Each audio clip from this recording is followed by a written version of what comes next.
we're going in descending order of like race, right? Like the whitest people first. I'm half white, so we're like getting there. Black History Month. Sorry, it's real we're slow. in the back, Yeah. But you're headlining more than I am, right? You get more time, for sure. So I'm Kendoll Clitzone. Kendoll because there's a resemblance to the doll, and then Clitzone, like you're in the zone. You're close. You're so close. At this point in my transition, you should be able to find it. I don't know if you saw my shirt, but I've attended, Pussy Boy University. The more you look at it, the better you see things. So who here has been divorced? Yeah? What about 2 times divorced? Yeah?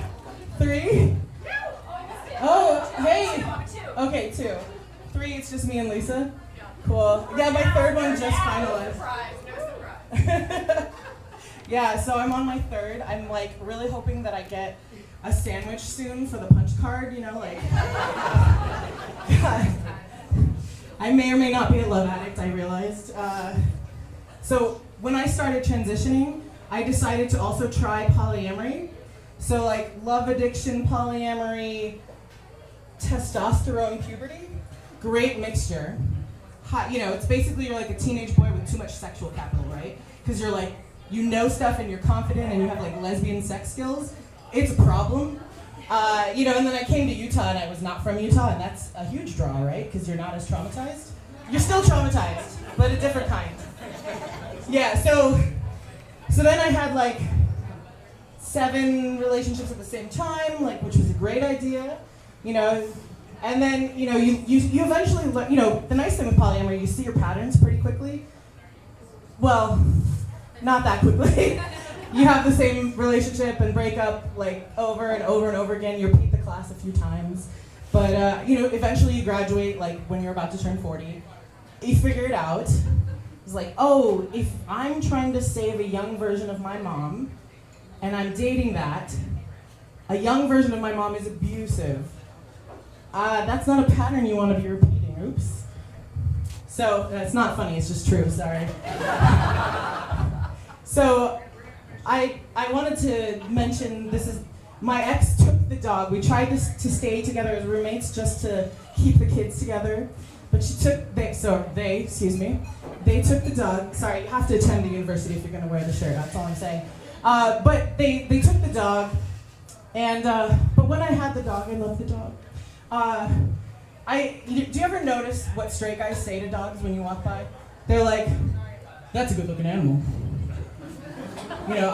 My dog and your dog could breed. And I'm learning to be a guy, so I was like, oh, am I not supposed to just be like, oh, what a cute puppy? That's not what you're supposed to do, apparently. That's not what men do. I mean, pay attention to it. It happens all the time. But it's like, sir, are you hitting on my dog? He's single, but he is underage. And this is Utah, so that checks out. But, I realized the only animal that I talk about that way, it's like, please don't fuck my dog, but like, the only animal that I talk about that way is straight men, right? I'm like, that's a good looking animal, He's like well muscled and breedable. Congratulations on your wedding, though. That's all they are to me, but, I'm all for pup play, but just stop trying to fuck my dog. So, I obviously have had a terrible past. Oh, it's so hard for me. No, I wanted to actually talk about some trans joy and love, because I'm in a healthy relationship for maybe the first time ever.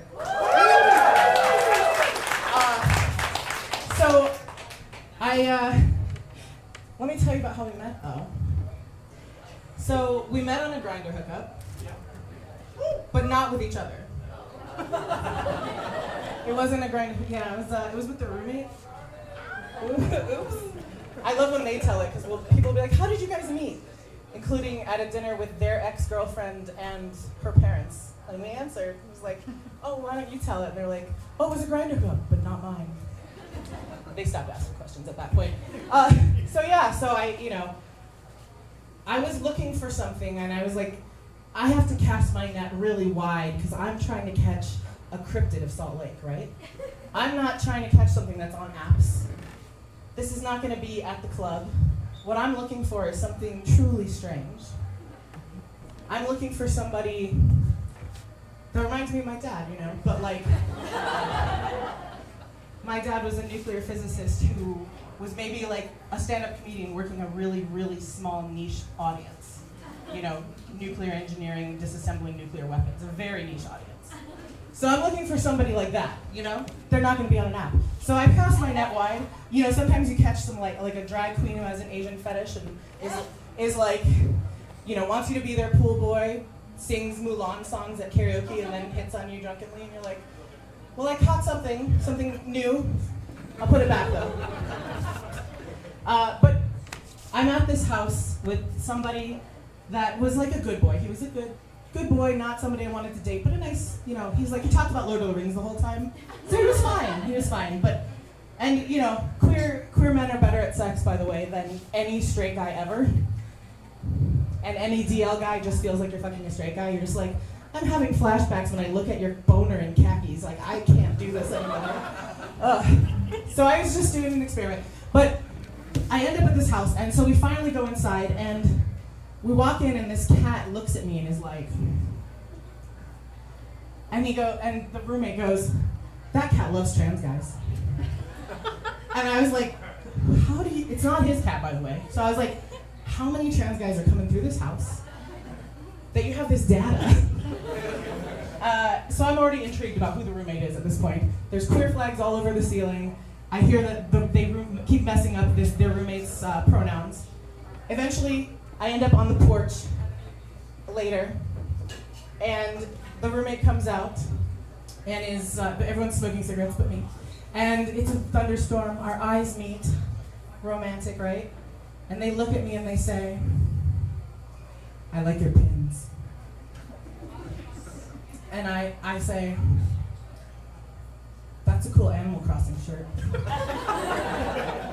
Did you know that Isabel's name is Isabel, and that her head is shaped like a bag of bells?